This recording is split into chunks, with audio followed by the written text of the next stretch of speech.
Olha que interessante sobre a questão do medo. Inclusive quem nos acompanha aqui, sempre eu estou batendo nessa tecla. Há um ano eu tenho focado isso aqui. Sempre falamos sobre isso, mas muito mais agora. Porque o medo das pessoas aumentou muito. Porque estão sendo contaminadas com noticiários. Estão sendo contaminadas, estão sendo bombardeadas diariamente. E infelizmente aqueles que não tiverem fé em Deus realmente poderão sucumbir, infelizmente. Porque o medo nos faz imaginar que nosso inimigo é muito maior do que é na realidade.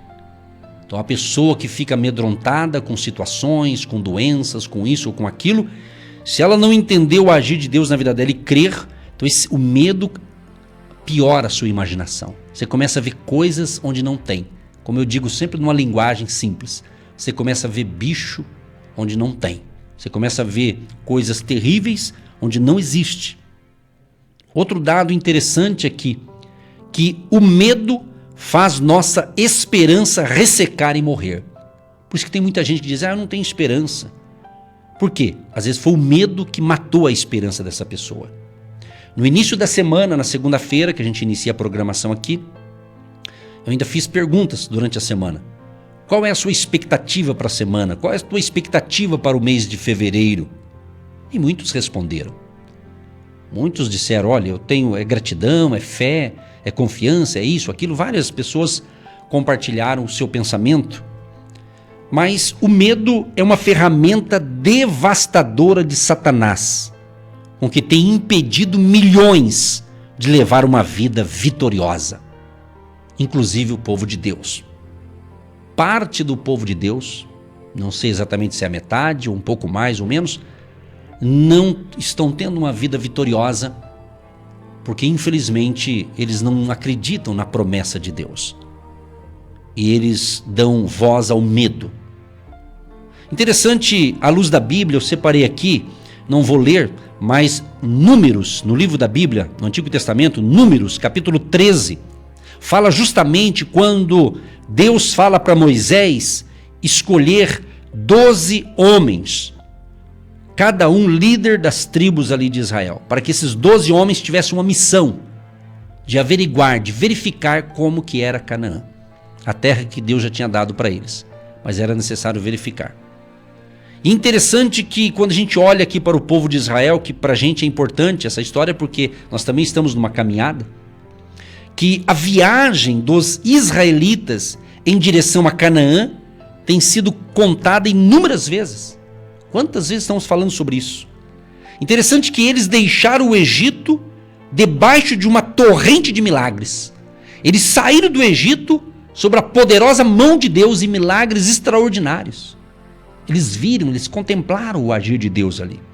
Interessante que Deus utilizou situações dolorosas e muitas vezes de calamidades para persuadir o faraó a libertá-los. Então Deus estava naquela situação. Deus estava naquela conjuntura atual porque Deus queria que eles saíssem do Egito. Porque Deus tinha algo melhor para eles. Assim é para nós também. Assim é para nós também. Você não pode perder o foco, a esperança, a fé, a vontade de viver. E acima de tudo, se entregar totalmente ao Filho de Deus, a Jesus. O texto que eu falo bastante também, de Mateus 11, 28, Jesus diz: vinde a mim todos os que estáis cansados e oprimidos, e eu vos aliviarei. Tomai sobre vós o meu jugo e aprendei de mim, que sou manso e humilde de coração, e encontrareis descanso para as vossas almas. Está escrito em Mateus 11, do 28 em diante. Então a nossa caminhada nessa terra, nós estamos aqui como peregrinos nessa terra, mas temos que entender que Deus está conosco e Ele nos dará graça e força para cada dia da nossa vida. Então, sobre a questão que eu falei do Espírito Santo, Ele neutraliza, Deus neutraliza o medo, a nossa fé no Criador. É interessante que os israelitas odiavam os dias que passaram no cativeiro egípcio e por fim seguiram em direção a Canaã, a terra prometida. Interessante, tudo que eu estou falando para você está escrito em Números capítulo 13 em diante, relata justamente que ali as uvas, você gosta de uva? Uma delícia, né? Pois é, as uvas de lá eram enormes. A terra ali de Canaã era agradável, o suprimento era ilimitado. Entretanto, diz aqui a Bíblia, que havia gigantes na terra prometida. O que nós temos que aprender, queridos e queridas ouvintes, internautas e povo da fé, pelo rádio, pela internet, pelo nosso canal no YouTube, entender o seguinte: a presença de Deus é importante em nossa vida, a nossa conexão, a nossa comunhão com Ele. Mas nós temos que entender que pelo fato de estarmos caminhando com Deus, teremos também os gigantes a enfrentar, os obstáculos. Jesus não prometeu vida fácil. Ele disse que seria difícil, porém a presença dele nos daria força para vencer. Baseado aqui em Números 13, a gente percebe que os 12 espiões foram escolhidos para fazer uma avaliação de Canaã. E essa linda história, 10 deles retornaram cheios de dúvida e descrença, ou seja, eram 12. E depois de um período de análise ali da terra prometida, ali de Canaã, os 12 voltam e 10, ou seja, a maioria, os 10 voltaram cheios de dúvida e descrença, incredulidade. Apenas 2, Josué e Caleb, voltaram com fé, com um relatório positivo, com o relatório da fé, com o relatório da certeza. Amigo, amiga, sempre vai ter próximo de você aquele que acredita e aquele que não acredita. Aquele que vive sempre duvidando das coisas, descrente de tudo, e aqueles que acreditam. Sempre vai ter isso. Nem todo mundo não vamos alcançar 100% de pessoas que acreditam nessas verdades. Não vai existir nunca 100%. Então você tem que se cuidar. Você tem que cuidar da sua fé com Deus, não permitir que as coisas do mundo, o mundo sem Deus, venha contaminar a sua fé, a sua pureza da sua fé no Criador. É isso que você tem que se cuidar. Cuide-se para que não caia. Né? Temos que se cuidar. Não podemos vacilar. Interessante que quando os 10 espiões começaram a falar a respeito do tamanho dos gigantes, eles afirmaram: diante deles somos como gafanhotos. Interessante, né? A esperança dos israelitas morreu com aqueles 10 homens. Pensa bem, eram 12, aí 10. Dá um relatório negativo desse, o povo ficou desanimado. Quem que você está ouvindo ultimamente? Você vai ouvir a voz da multidão? Qual multidão? Nem toda multidão fala em nome de Deus. Então nós temos que compreender que nós temos que se cuidar com aquilo que a gente ouve, com aquilo que a gente vê, aquilo que a gente assiste. Para que você não seja contaminado. Porque existe muita gente pessimista, desanimada. Você vai ouvir de tudo nesse mundo. Você vai ouvir de tudo, inclusive no meio do povo de Deus. Aqueles que pregam a fé genuína, aqueles que pregam o medo, aqueles que pregam a desgraça, você vai ouvir de tudo. Aí você decide em quem você acredita. Em qual palavra você vai crer. Agora é interessante que a Bíblia fala que eles choraram a noite toda. Agora, a fé dos 2 espiões, ou seja, Josué e Caleb, foi totalmente desconsiderada. Você imagina? Pensa bem, 12 pessoas vão analisar uma coisa para você. Aí chega o resultado, 10 fala negativamente e 2 positivo, naturalmente você vai acreditar em quem? Provavelmente nos 10, né? Porque a maioria disse que estava difícil, que lá tinha problema. Ou seja, eles não viram as coisas boas, eles não viram as bênçãos, eles não viram as possibilidades, eles não viram aquilo que já existia, que Deus já tinha dado para eles. Mas eles ficaram vendo os problemas, os obstáculos. Então eu quero dar um alerta a você que está tão feliz, que arrumou um emprego, está feliz, o teu filho, a tua filha, isso é muito bom, a gente também fica feliz. E vai ser bênção naquele emprego, mas ele tem que entender que poderá levantar algum gigante lá também, mas ele tem que estar focado na fé e no trabalho para o qual ele foi contratado. Muitas pessoas não entendem isso. Às vezes outros, na sua ingenuidade, ele diz: pastor, ore por mim, quero trabalhar numa empresa que só tenha cristão. Tadinho, ele pensa que lá também não vai ter problema. Também vai ter problema, talvez até pior. Infelizmente, né? Mas é isso. Por isso que você tem que cuidar da sua fé, sua conexão com Deus, sua certeza na palavra. Agora, interessante que os israelitas perderam a oportunidade de entrar na incrível terra de Canaã. Mais 40 anos de peregrinação foram necessários, não por causa dos gigantes, mas por causa do medo que o povo tinha deles. Então, infelizmente, a gente sabe que esse medo, você acaba perdendo muita coisa. O medo te escraviza. O medo diz, olha, não saia daqui, que é perigoso. O medo diz, olha, cuidado com isso, cuidado com aquilo. Né? E aí o medo vai aumentando.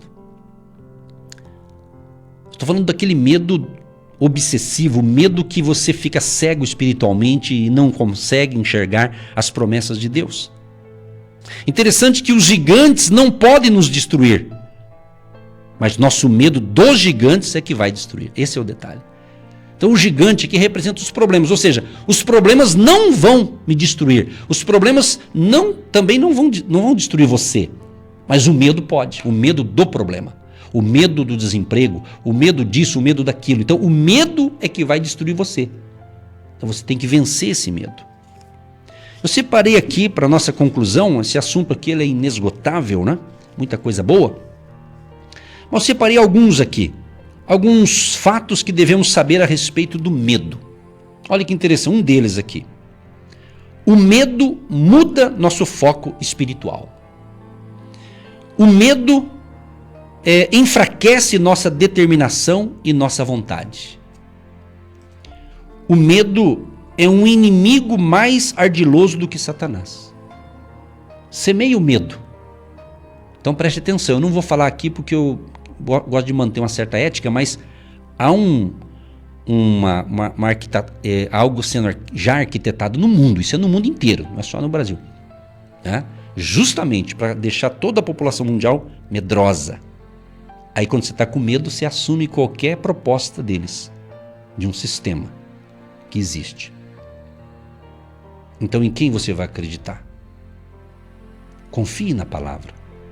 Quantas pessoas ouvem belas pregações e acham bonito, se empolgam, mas no outro dia já esqueceu tudo? Aí uma conversa ali, uma reportagem deturpada já derruba você. Por quê? Afinal de contas, ou cremos ou não cremos. Interessante que o medo também nos impede de pedir perdão pelo receio de não recebermos misericórdia. O medo está em nosso íntimo. Sabia disso? Então você tem que vencer esse medo. E quanto mais você se aproxima de Deus e você crê na sua palavra, você vai vencer esse medo.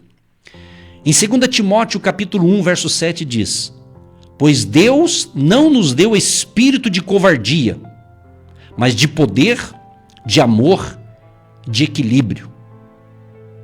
Olha que interessante. Então, meu irmão, manda esse medo embora em nome de Jesus. Esse sentimento de medo. Sabe aquela pessoa que teve problema no passado com seus avós, seus pais, problema de doença na família e morreu tragicamente? Aí ele fica com medo, aí ele acha, meu Deus do céu, o pessoal da minha família do passado morreu com essa doença. Parece que agora eu estou com o mesmo problema, eu vou morrer disso. Aí ele começa a colocar na cabeça esse negócio. Mas Deus pode quebrar. Se for maldição, Ele pode quebrar. Jesus pode quebrar. Mas tem que vencer esse medo. Jesus pode mudar essa situação. Interessante que os discípulos aumentaram ainda mais a obediência e passaram a evangelizar com mais intensidade depois das perseguições e dos açoites que eles passaram. Em Atos 5,42 diz: todos os dias no templo e de casa em casa não deixavam de ensinar e proclamar que Jesus é o Cristo. Sabia, queridos e queridas ouvintes, que o Espírito Santo de Deus, ele é inimigo do medo. O Espírito Santo sustentou Jesus no jardim do Getsêmani, enquanto ele orava sobre o cálice do sofrimento. O medo dos homens pode impedir que a cura alcance nosso corpo. Eu quero terminar esta reflexão recitando uma oração. Mas lembre-se, o Espírito Santo, o próprio Deus, pode neutralizar nosso medo em nome de Jesus. Querido Pai Celestial, com ousadia, com fé, em nome de Jesus, pedimos agora, Pai, que haja o teu agir para neutralizar o medo que foi implantado na mente desta pessoa. Em nome de Jesus, Pai, nesse dia, nessa hora, nesse momento especial, dê a nós todos ousadia santa, ousadia, coragem, força, e pela fé nós recebemos isso.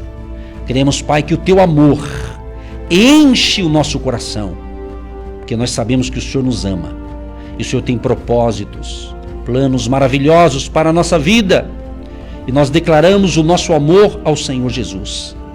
Por isso nós vivemos como um vencedor, como vencedores, e nós declaramos para você que nos ouve agora, em nome de Jesus, nós queremos concordar com a vitória, e todo medo bata em retirada agora, em nome de Jesus.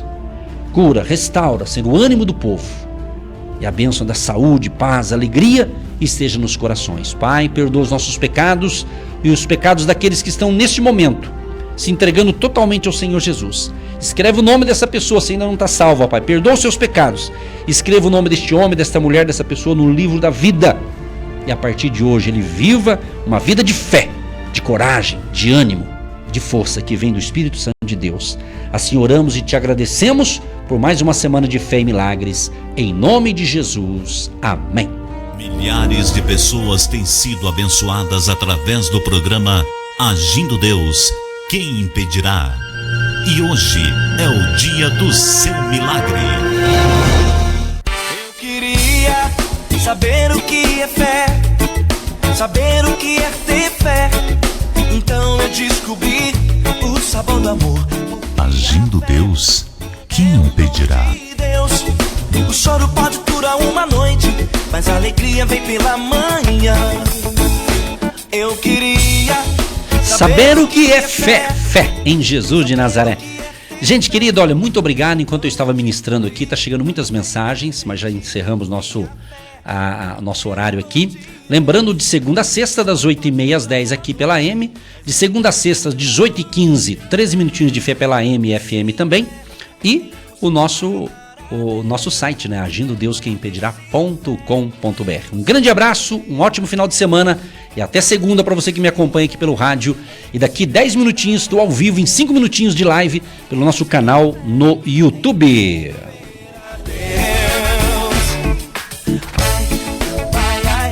Acesse o nosso site www.agindodeusquemimpedirá.com.br. Eu queria saber o que Agindo Deus, quem impedirá?